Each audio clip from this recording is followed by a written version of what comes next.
Good morning, everyone. It's Thursday, April 15th, coming to you live from Seoul. I'm Kim Mo-gyan. Now we start with the COVID-19 situation here in South Korea. The nation reported 698 new COVID-19 cases Thursday, still hovering along the 700 mark. Of those cases, 670 were local and 28 were from overseas. There were 6 more deaths, raising the death toll to 1,788.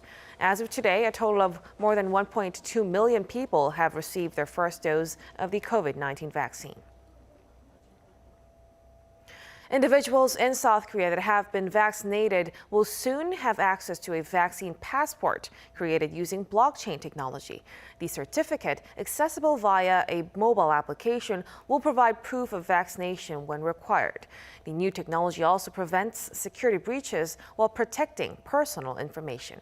Kim Do-yeon with the details. Recipients of the first shot of the COVID-19 vaccine will soon be able to access a certificate confirming that he or she has received a dose. The certification can be obtained using a mobile application, with the release coming as early as Thursday. Information included is vaccine type, lot number, dates of administration, and facility information. Personal information such as the individual's name, date of birth, and nationality are optional. Currently, proof of vaccination has to be printed or presented as a downloaded file from a government website. This new version, created with help from South Korean company Blockchain Labs, has been developed using blockchain technology, meaning it's virtually impossible to commit forgery or have personal information leaked. The health authorities are hoping this could ramp up the vaccination process as more will want to be inoculated. The authorities are also in discussions over easing or even exempting certain social distancing measures for the vaccinated. On the other hand, there are some concerns by experts in the field. The vaccine's effectiveness is not at 100% right now and is vulnerable to virus mutations. It'll be too early to ease measures for those, as there's no way to stop the spread. In addition, there are some that are excluded from the vaccination list, such as pregnant women and children. There are people who can't be vaccinated for different reasons, and this could be seen as discrimination against them. The vaccine passport is not the one that has been mentioned in the international community, as this is only for domestic use. The authorities said that for it to be used globally, there would need to be discussion with other nations. Kim Do-yeon, Arirang News.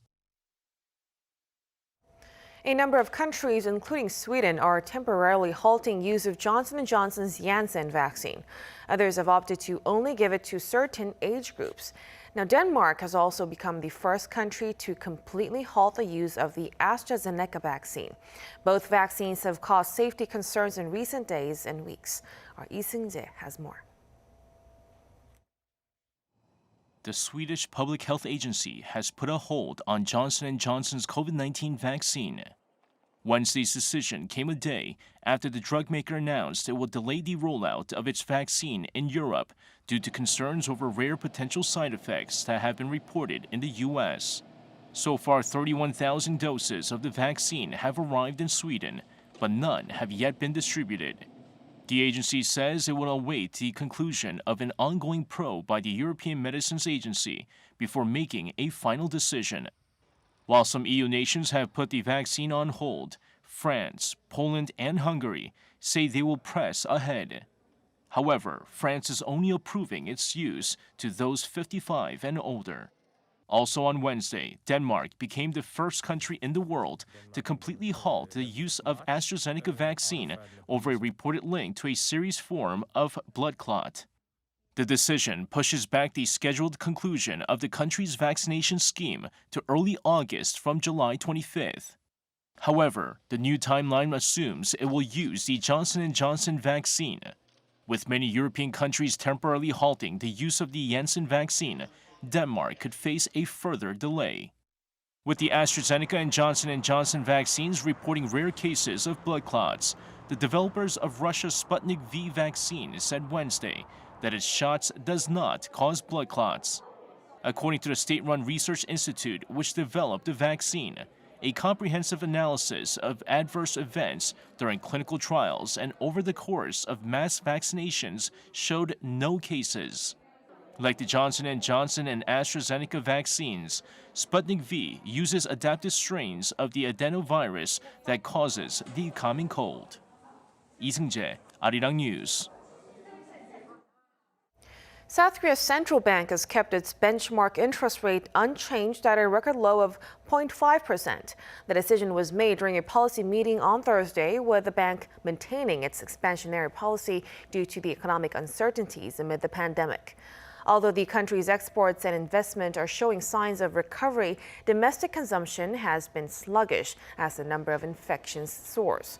The Bank of Korea cut its key interest rate to 0.75% in March 2020 and lowered it once more last May to 0.5%. The top U.S. intelligence official says she's worried North Korea may conduct provocations in a bid to drive a wedge between the U.S. and its allies. Her remarks came a day after the U.S. released an intel report that said the North may resume nuclear and missile testing this year. Our Kim Hyo-sun reports. North Korea may resume its testing of nuclear bombs and long-range missiles as part of efforts to reshape the security environment and cause regional instability. That's what the director of U.S. National Intelligence, Avril Haines, explained during testimony Wednesday to the Senate Intelligence Committee. She said the aggressive actions that could be taken include the possible resumption of nuclear weapon and ICBM tests. Her remarks came 24 hours after Washington released an annual report on global threats. The report said the North will continue to pose a WMD threat for the foreseeable future, citing Kim Jong-un's belief that the regime will gain international acceptance and respect as a nuclear power. Commander of the U.S. Northern Command and North American Aerospace Defense Command, General Glenn Van Herk, also expressed concerns the North could conduct a flight test of a new ICBM. In a written statement to the Senate Armed Services Committee, he noted the regime indicated earlier that it's no longer bound by the 2018 unilateral nuclear and ICBM testing moratorium. His remarks are in line with the warning he gave to the same committee last month. These warnings show Washington continues to monitor the North as it thinks the regime is highly likely to carry out provocations during the early part of the Biden administration. Kim Hyo-sun, Arirang News. Russia's ambassador to North Korea has suggested the resumption of multilateral negotiations has to happen in order to denuclearize North Korea and establish regional peace. In an interview with Russian state media, the envoy called for the revival of the six-party talks or other forms of diplomacy involving the concerned parties. He also said the roadmap laid out by Russia and China is aimed at establishing a regional security scheme involving all parties, including North Korea. The Biden administration and NATO have decided to withdraw all American troops from Afghanistan by September 11th, the 20th anniversary of the terrorist attacks on New York and Washington. The latest move will result in almost 10,000 troops leaving the country after decades of war. Our Choi Jung-yun has the details. It's time to end America's longest war. That's what the U.S. President Joe Biden said while announcing the full withdrawal of American troops from Afghanistan on Wednesday at the treaty room in the White House, where the U.S. had announced its strikes on terrorist training camps in Afghanistan back in 2001. All American forces, now numbering 2,500, will be pulled out by September 11th this year, marking the 20th anniversary of the devastating terrorist attacks on New York City and Washington that killed thousands of civilians. War in Afghanistan was never meant to be a multi-generational undertaking. We were attacked. We went to war with clear goals. We achieved those objectives. Bin Laden is dead, and Al-Qaeda is degraded in Iraq, in Afghanistan. And it's time to end the forever war. The drawdown will begin rather than be concluded by May 1st, the original deadline set by Trump administration after negotiations with the Taliban last year. In response to Taliban threats for not meeting the original deadline, Biden warned there would be action taken if attacks were ever made. Foreign troops under NATO command will also withdraw from Afghanistan, pledging to mirror American plans to start removing troops in May. Saying the decision was tough due to the risks entailed, the NATO Secretary General emphasized diplomatic and humanitarian efforts would continue in Afghanistan. This is not the end of our relationship with Afghanistan, but rather the start of a new chapter. NATO allies and partners will continue to stand with the Afghan people. But it's now for the Afghan people to build a sustainable peace. NATO joined the international security effort in Afghanistan in 2003 and currently has more than 7,000 troops in the country.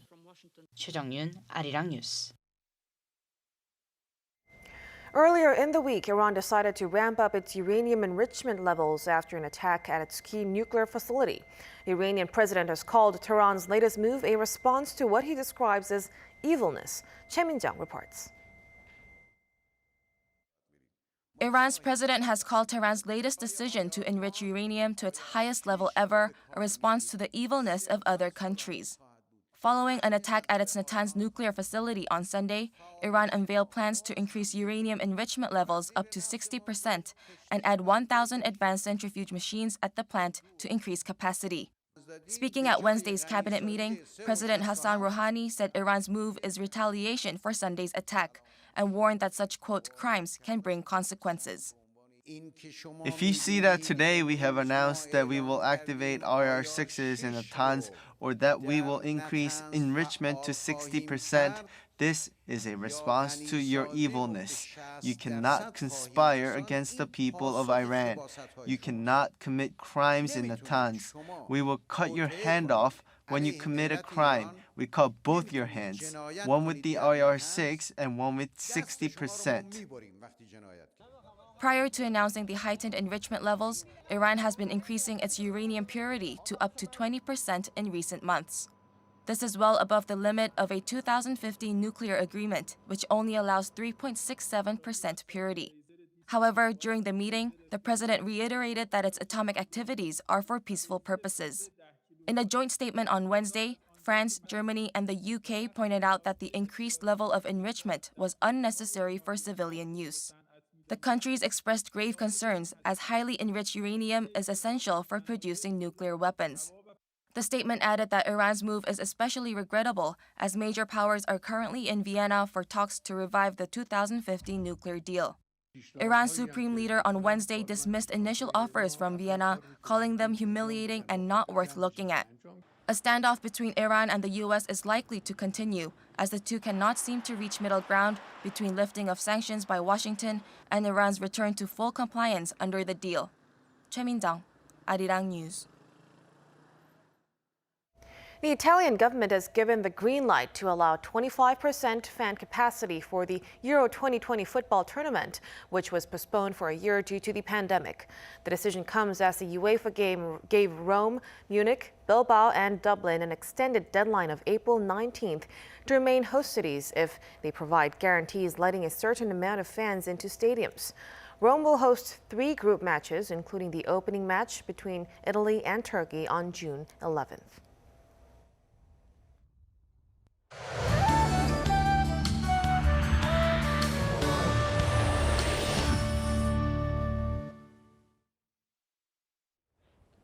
Good morning. The spring chill continues through this morning with cold wave advisories still in place for some parts, but we can expect much warmer afternoon today.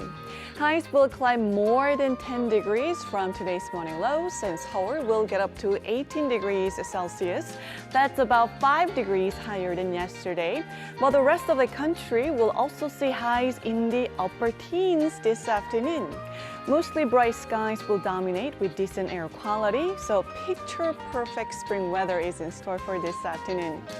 Then there will be rain nationwide tomorrow, and after the rain lets up in the afternoon, yellow dust could blow in, raising dust levels again. That's Korea for you, and here's a look at the weather conditions around the world.